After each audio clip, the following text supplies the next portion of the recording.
E está entrando no ar mais um episódio do Pode Ser Saudável, o seu podcast da Iniciativa Saudável. Aqui você encontra informações sobre tudo o que engloba o estilo de vida saudável. No programa de hoje temos aqui Gabriela Brasileiro, nosso exemplo de corredora, principalmente no episódio de hoje. Ela que vem aí motivando as pessoas a correrem, né? Nanda já tá nos 400 metros rasos.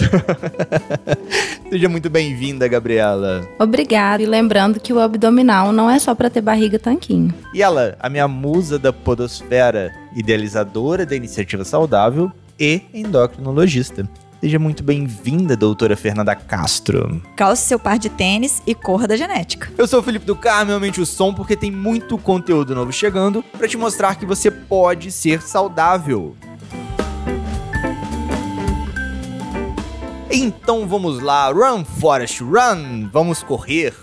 Fale para nós, Gabriela, como que começou essa vontade de correr, esses 100 metros após 100 metros, quilômetros após quilômetros? E nesses anos todos já são quantos quilômetros? Você faz ideia? Nossa, não faço ideia de quantos quilômetros. Mas tudo começou porque eu queria emagrecer, eu queria ter uma vida mais saudável, eu queria parar de fumar e eu não conseguia. Então eu resolvi começar a fazer uma atividade física. Boa, e você escolheu de cara a corrida? Ou você ainda teve alguma outra opção? Tipo, não, quero fazer balé. Não, balé não. Mas eu tive, assim, a opção de começar na bike, que eu achava mais fácil. Eu achei que fosse mais fácil. Falei, vamos começar de bike e não foi muito a minha praia, a bike. Pela adrenalina de descer o morro, como disse a Cris no episódio Quilômetros de Endorfina, ou cansou na subida do morro? Não, porque não foi uma atividade prazerosa. Eu tava buscando prazer também, porque não adianta nada a gente querer fazer uma atividade física forçada, uma atividade física que você não tá feliz, não tá satisfeito, não tá realizado. Então eu vi que a bike não era pra mim. E aí eu resolvi tentar a corrida, mas com medo, né, de não conseguir. Correndo atrás da felicidade e da saúde, né? Exatamente. Você falou que você era tabagista, né? Que você fazia uso desse vilão da saúde, né? É, ele realmente é um vilão mesmo e se livrar dele é muito difícil. Então eu quis começar uma atividade física pra melhorar mesmo o meu estilo de vida, pra poder conseguir parar de fumar, e a corrida me ajudou muito. E como que foi pra poder começar? Olha, no começo eu achei que eu não ia conseguir antes de eu começar a correr. E aí, a primeira vez que eu corri, eu já consegui correr 2 quilômetros. Então, pra mim, foi assim, eu fiquei muito feliz, muito mesmo. E foi bem legal, porque foi amor à primeira corrida. Gostei muito e desde então eu não parei mais. Caramba, 2 quilômetros já de primeira corrida... Você tava super bem, né? Então assim, foi uma corridinha lenta, entendeu? Mas eu não parei, eu fui e voltei correndo os 2 quilômetros. Mesmo assim, tipo, são 2 quilômetros. Pra quem é lá de Juiz de Fora, é uma volta no anel da UFJF. Não são 200 metros. Pra quem não corria, então mostrava também que seu preparo físico não era dos piores, vamos dizer assim. Eu sempre fiz atividade física na escola, eu sempre joguei futebol, eu sempre joguei handball. Então, assim, acaba que tinha um pouquinho de atividade física dentro de mim ainda, apesar do tabagismo, né, da alimentação não ser muito regrada. Então, assim, eu tinha um pouquinho de atividade física ainda dentro de mim, que eu acho que foi mais isso que me incentivou. Depois desses 2 quilômetros, eu parei e pensei, falei, nossa, mas se a primeira vez que eu corri, eu consegui correr 2 quilômetros, então é a minha praia, é por aí que eu tenho que ir. E foi deslanchando por aí. E qual a maior distância que você já correu até hoje? A maior distância que eu já corri foram 27 quilômetros. Caramba, mais de meia maratona? Mais de meia maratona. A minha intenção é ainda correr uma maratona. Eu tenho muita vontade, é o meu sonho. E é atrás disso que eu tô correndo. E eu espero um dia conseguir chegar lá. São Silvestre de 2021 tá aí já, ó. Não, mas ainda não.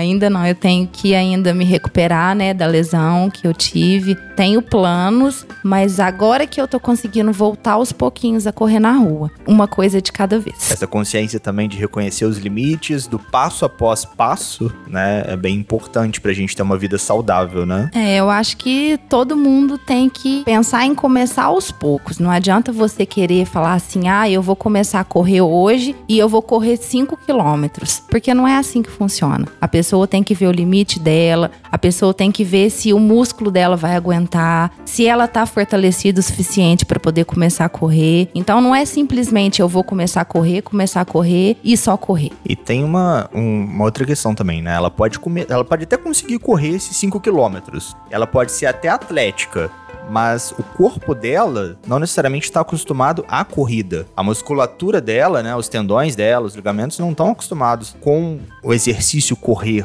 Com aquele tipo de impacto, né? Com aquele tipo de impacto. Se a pessoa também começa a querer correr muito de uma vez só, ou correr com muita frequência sem deixar o corpo se recuperar, pode acabar tendo alguma lesão, né? Falou que foi mais ou menos isso que aconteceu com você, né, Gabi? Foi mais ou menos isso. Eu comecei a correr e eu gostei muito, e quando eu participei da minha primeira corrida de rua, eu vi que eu tinha possibilidade de conseguir ficar no pódio, de conseguir ganhar um troféu. E aí eu fiquei muito feliz. Então eu fui correndo e sem pensar no fortalecimento, né? Que foi assim um grande erro que eu cometi. Mas agora eu tô correndo atrás do prejuízo e não vou desistir, vou continuar tentando, porque correr é minha vida e eu amo correr. Excelente. E quem te acionou? Quem te estimulou? Foi o meu marido, Carlinhos. Ele já corria, ele começou a correr pra poder, assim, desestressar do dia a dia. Ele começou a correr. Ele já andava de bike e quando a gente foi andar de bike, eu vi que eu não gostava da bike. Eu falei, não, mas bike não é prazeroso pra mim. Ele foi e falou assim, então vamos tentar correr. E eu falei pra ele, não, mas eu sou fumante, eu não vou conseguir correr. E pra mim foi uma surpresa quando eu consegui correr os meus 2 primeiros quilômetros, que foi a primeira vez que eu tinha tentado. Eu achei que eu não ia conseguir correr nem 500 metros. E consegui correr os 2 quilômetros e foi assim, foi muito bom, fiquei muito feliz. Excelente. E você, minha musa da podosfera, já está em quantos quilômetros? Ixi, eu acabo... Eu começo a correr mais, depois eu dou uma parada. Eu vou aos pouquinhos aí, caminhando e correndo. Há um tempo atrás, a Nanda corria, 200 metros. Aí ela... Ai, amor, tá doendo aqui o trapézio. Ai, amor, tá doendo o braço. Ai, amor, tá doendo o meu fio de cabelo. Aí, da última vez que ela foi correr, ela já correu 1 quilômetro e pouco. Fácil nas trilhas da UFLA aqui. Fiquei bem orgulhoso do meu amor. Assim, e deu pra ir correndo um pouco, andando um pouco. E aí eu já conseguia ver que eu tava conseguindo correr mais do que eu conseguia antes, né? Isso acaba estimulando mesmo a querer correr. Mas eu acho que eu consegui ter menos essas dores aí de corrida na rua do que... Na rua, trilha, né? Do que na esteira. Achei que na esteira eu tenho um pouco mais de percepção de dor, sabe? Principalmente do ombro. Não sei se eu travo, se eu fico tensa, o que acontece. Eu acho que a maioria das pessoas tem um pouco de medo de correr na esteira. Porque parece que dá, assim, medo de cair, alguma coisa. Aí eu acho que por esse motivo você deve ficar mais tensa na esteira. E aí você não relaxa. Tem que relaxar pra você correr, senão dói tudo mesmo. Pescoço, o ombro, dói tudo. Tem que relaxar. Tem um lado também da pessoa ficar entediada na esteira, né? Porque você não vê a paisagem mexendo, andando. Você vê uma parede, você vê uma televisão. Você vê aquele painel da esteira e você tá ali, né? Tipo, 10 segundos na esteira, às vezes é uma eternidade. E 10 segundos numa trilha é mais prazeroso, né? Assim, eu sou suspeita pra falar, porque como eu não tava podendo correr nada, e quando eu comecei a correr na esteira, eu senti uma coisa muito boa. Então, assim, eu particularmente, eu gosto de correr na esteira. Eu sou uma pessoa que gosta, porque eu ou era correr na esteira ou era nada. Aham. Então, eu aprendi a gostar da mesma forma que eu aprendi a gostar de ir pra academia, fazer fortalecimento também, que era uma coisa que, pra levantar da cama e ir pra academia, pra mim era o fim. Eu não queria fazer nada, eu queria só ficar ali deitada e não queria ir pra academia. Mas aí eu pus na minha cabeça, ou você vai pra academia e faz o fortalecimento e volta a correr, ou você vai voltar a ser sedentária como antes. Enxergou a academia quase como um remédio, né? Exatamente. Foi o meu remédio. E hoje eu sinto falta. Sinto muita falta. O dia que não dá pra ir, ou até mesmo o dia que eu vou, mas eu não consigo fazer todos os exercícios porque eu tenho que ir embora mais cedo. Então, assim, eu me culpo por isso. Eu fico depois pensando, assim, no dia todo. Nossa, mas você foi na academia e não fez todos os exercícios. Eu sou bem, assim, regrada em relação a isso. Eu quero ir, eu quero fazer tudo certinho, fazer tudo que o professor tá mandando bem direitinho pra eu poder conseguir ficar bem fortalecida e conseguir voltar a correr. E você até em off aqui falou dos objetivos, né? Que você teve uma tática de como se superar nas suas corridas corridas. É isso mesmo, eu acho que a gente tem que criar metas e objetivos pra gente conseguir evoluir. Eu vou correr até naquele poste ali, aí depois no outro dia eu vou correr até no próximo poste, e assim até a gente conseguir evoluindo aos pouquinhos, igual a doutora Fernanda disse. Ah, mas eu não consigo correr 500 metros sem parar. Não tem problema, corre 100 metros, caminha um pouco, volta a correr de novo. E assim a gente vai indo, aos pouquinhos. E isso também se aplica na saúde, né, amor?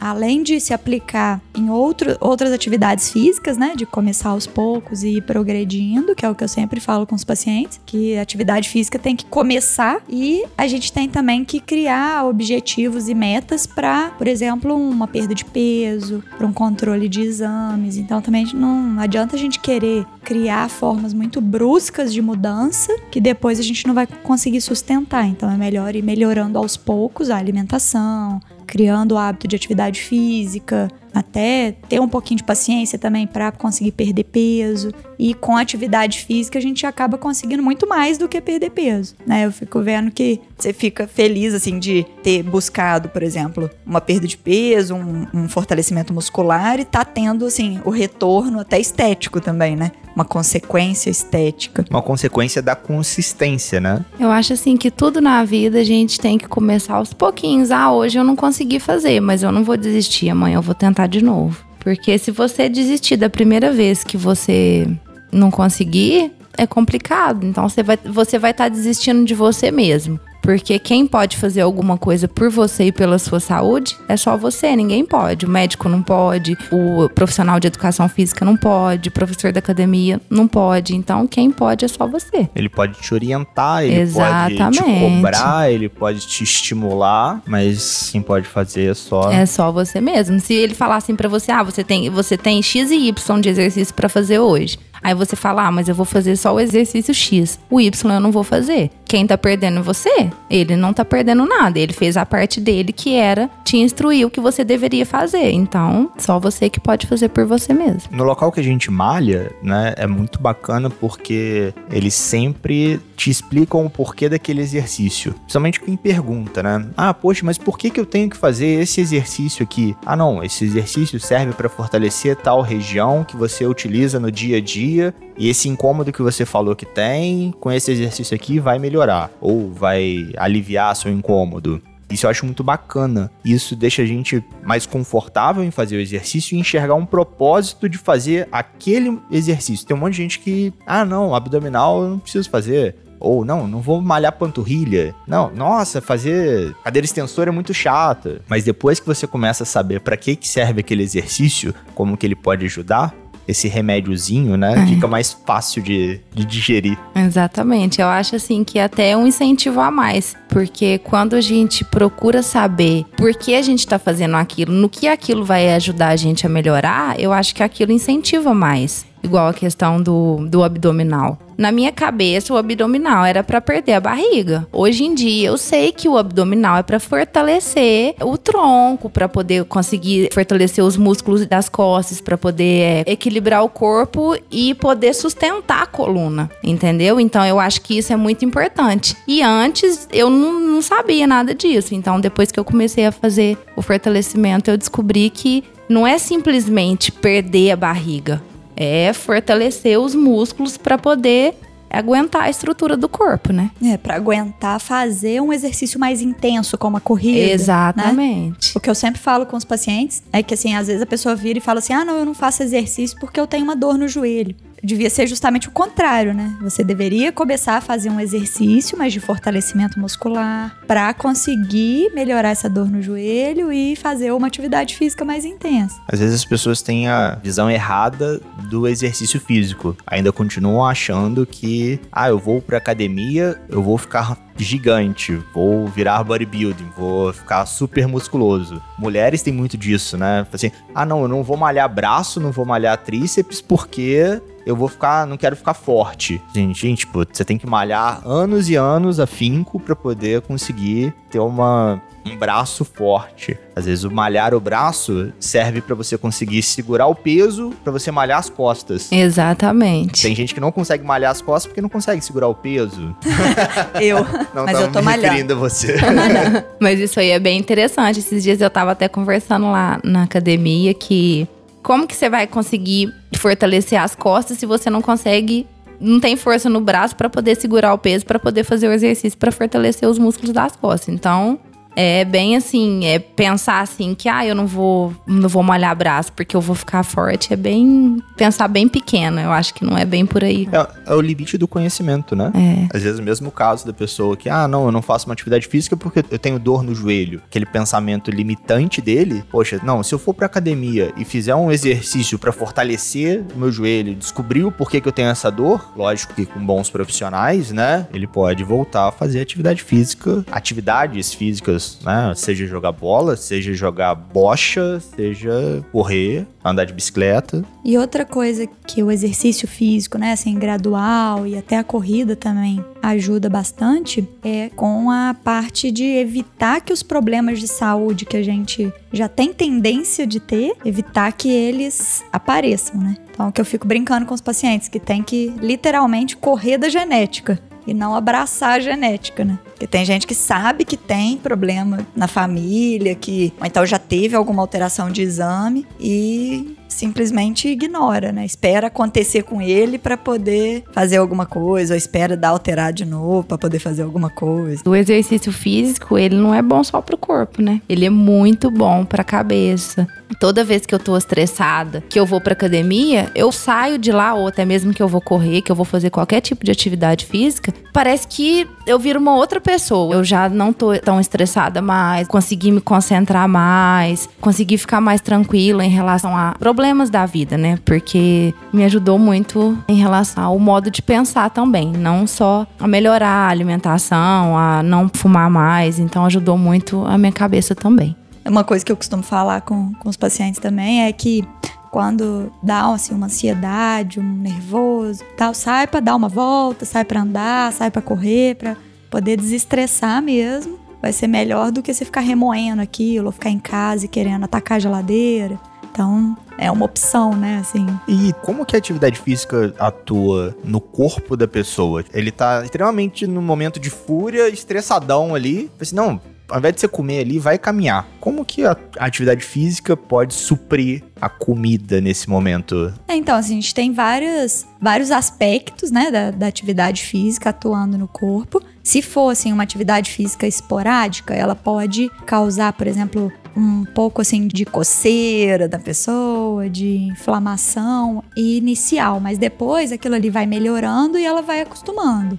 Se a atividade física for mais regular, começa a ter os benefícios na saúde da pessoa. Mas qualquer tipo de atividade física vai ajudar a pessoa a dar uma oxigenada ali na mente, dar uma oxigenada no corpo mesmo. E vai ajudar a diminuir um pouco a ansiedade por substâncias que a atividade física libera, por agir na parte de vários hormônios. Então vai ajudar a pessoa a desestressar e a desinflamar um pouco o corpo para poder melhorar aquela sensação que ela tá e melhorar a saúde quando passa a ser uma atividade contínua. Bom você ter comentado sobre o desinflamar o corpo. Teve uma ouvinte que levantou essa pergunta. Fica até bom aqui a gente esclarecer. O que seria um corpo inflamado? Né? Ela às vezes está pensando lá que é uma espinha, que é um machucado, mas... Assim, toda atividade física é um estresse que a gente está gerando no corpo. Você está saindo da inércia, né? Você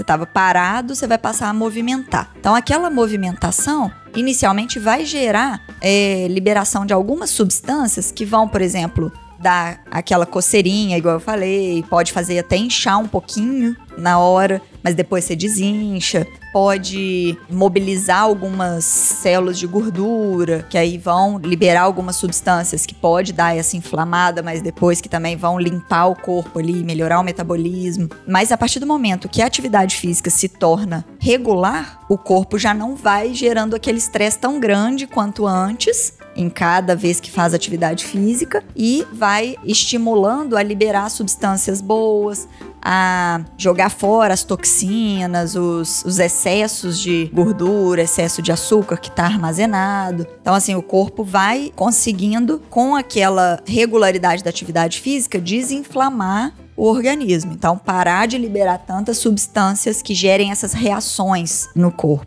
É difícil explicar a inflamação porque, assim, são vários fatores, né? Várias substâncias que o próprio sangue libera, alguns órgãos liberam substâncias também, como o fígado, o baço, vão liberando algumas substâncias e que vai gerando sensações diferentes na pessoa. Mas a partir de um momento, de alguns minutos, que ela conseguiu persistir naquela atividade física, o corpo já começa a liberar substâncias boas, o cérebro vai liberando alguns neurotransmissores, né? Algumas substâncias que vão gerando um bem-estar, vão gerando uma sensação assim de estar desestressando mesmo a mente, né? Fica aqui até a proposta, né, da gente gravar um episódio no Whey, na Endocrinologia Inteligente, que vai ser algo mais denso de como que é esse processo inflamatório do organismo. Até você falou no episódio Gorduras e Gordurinhas, que a gordura inflama o organismo. A gente pode fazer um episódio mais denso, mais técnico, para quem quiser se aprofundar um pouco mais nesse tema. Sim.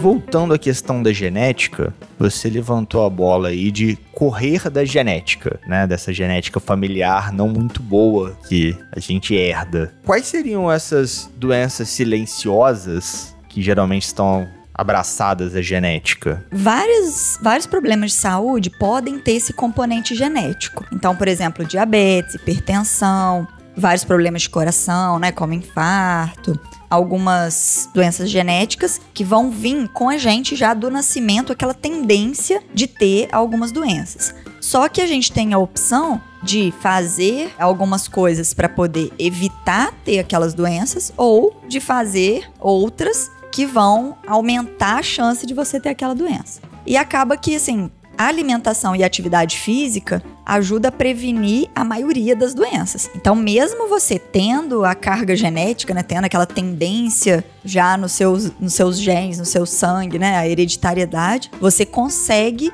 fugir dessa genética ou, pelo menos, deixar para que ela apareça o mais tarde possível na vida.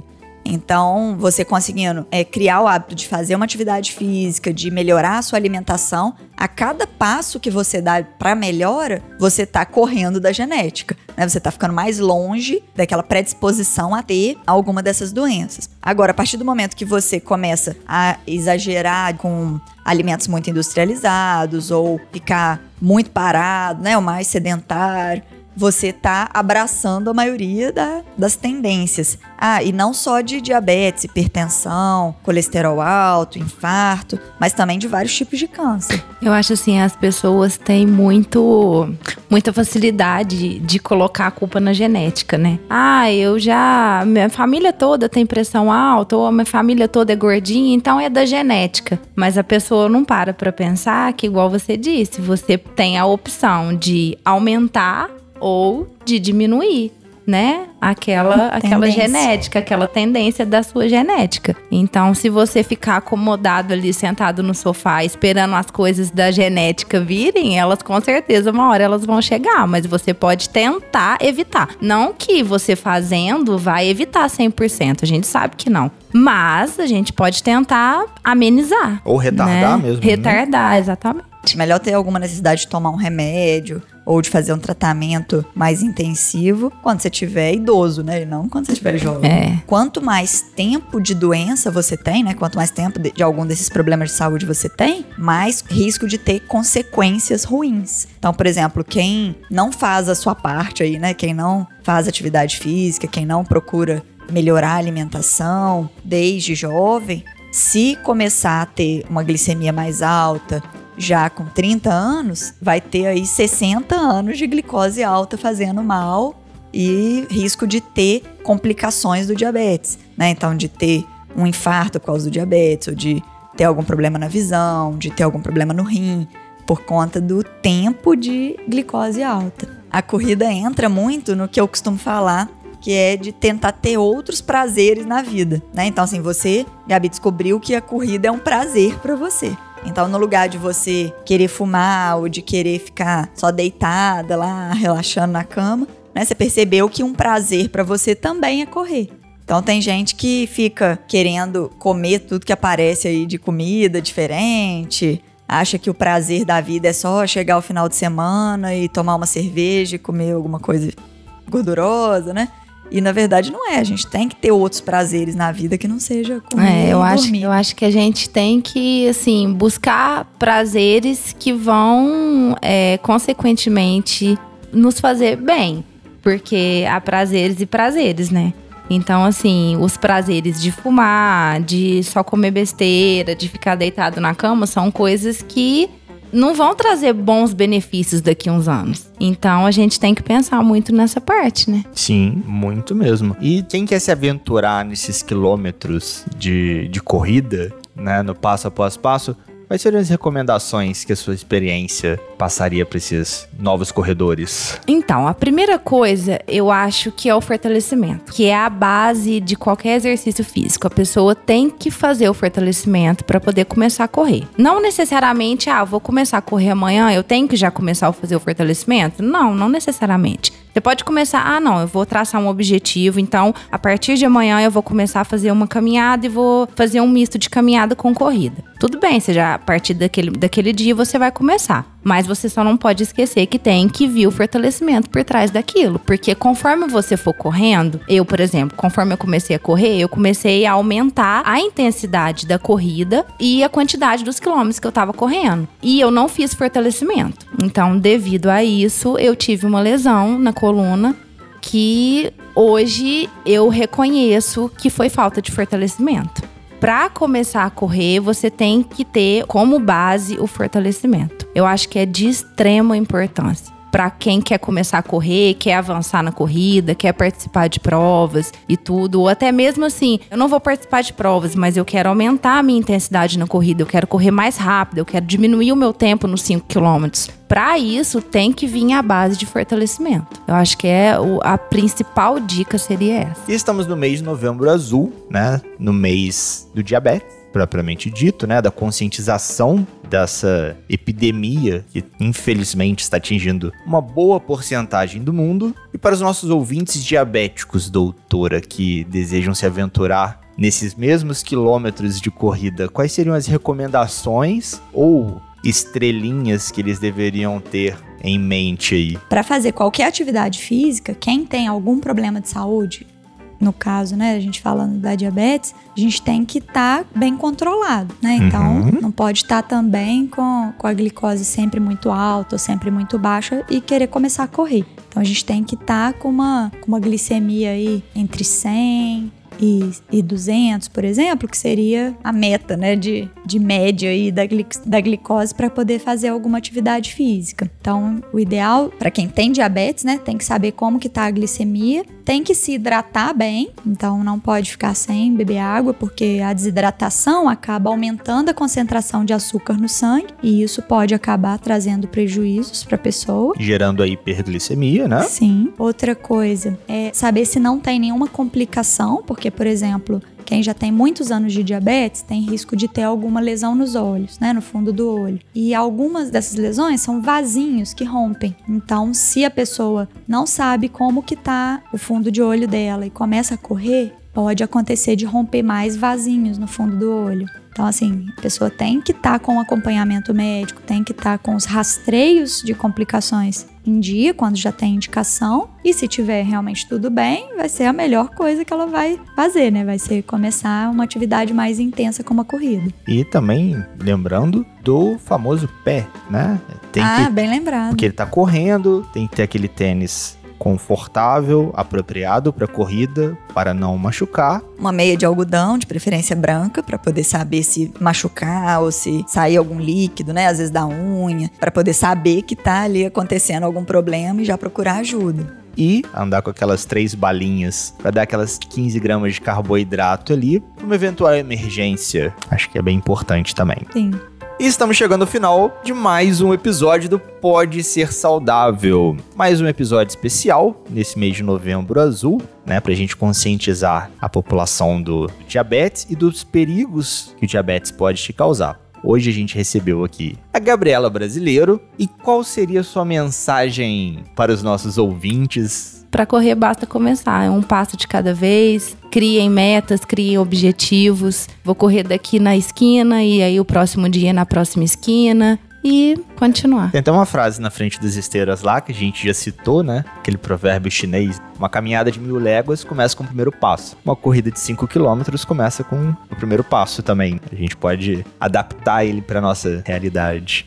E você, minha musa da podosfera? E para reforçar aí a importância do alerta, da prevenção e do tratamento do diabetes, que a gente tenta chamar atenção aí no mês de novembro, né, no Novembro Azul, eu queria lembrar que a corrida é uma atividade física muito boa e que dá para se começar aos poucos e ir aumentando a intensidade, que é até o ideal, e que a gente tem muitas outras atividades físicas que não pode ficar parado. Tentar fazer pelo menos alguma atividade física dia sim, dia não, ou até todo dia alguma atividade, nem que seja subir e descer a escada, polichinelo, pular corda, caminhar, correr, dançar balé, ou dançar outros tipos, né, de música, ir pra academia, jogar bola, jogar futebol, jogar basquete. Tem várias outras atividades físicas que podem trazer muito benefício. Até ir para a escola a pé, ir para o trabalho a pé, ou voltar uma parte do trabalho a pé, tudo isso já é um estímulo para o corpo, né, para poder ajudar esse metabolismo aí, diminuir a inflamação a longo prazo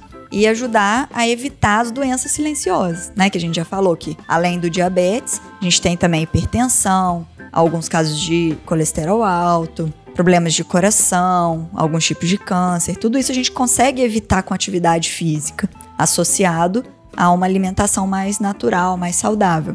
Então, corra da genética, né? Uma das formas de correr da genética é a própria corrida mesmo. E a gente tem que ir adaptando aí a realidade, né? A própria realidade, para poder conseguir fazer a nossa parte aí para não ficar doente. Então calce o seu par de tênis e corra da genética, né? Isso aí. E lembrando que correr é de graça. Correr de graça!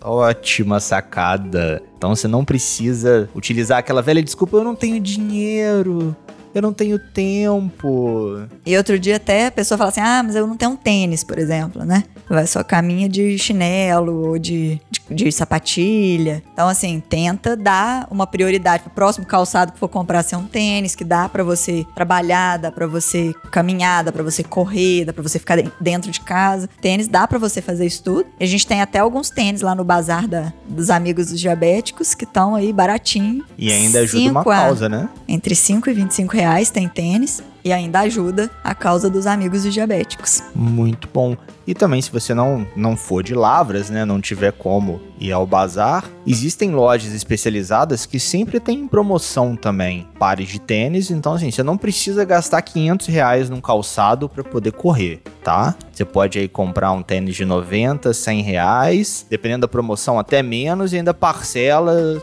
em 10 vezes ali. E com certeza isso vai ser mais barato do que remédios e futuras lesões nas suas articulações. Não, e lembrando também que pode deixar de comer aquela coisinha final de semana. Eu não tenho dinheiro pra comprar o meu tênis. Mas final de semana eu vou sair pra comer alguma coisa, vou sair pra beber alguma coisa. Deixa de sair aquele final de semana, então, e guarda aquele dinheirinho pra comprar aquele tênis. Fiz uma conta rápida de cabeça aqui. Deixa de tomar 15 cervejas que você compra teu par de tênis. Então, pronto. A desculpa não é mais o dinheiro pra você que toma aquela cerveja, que você gosta daquele torresminho.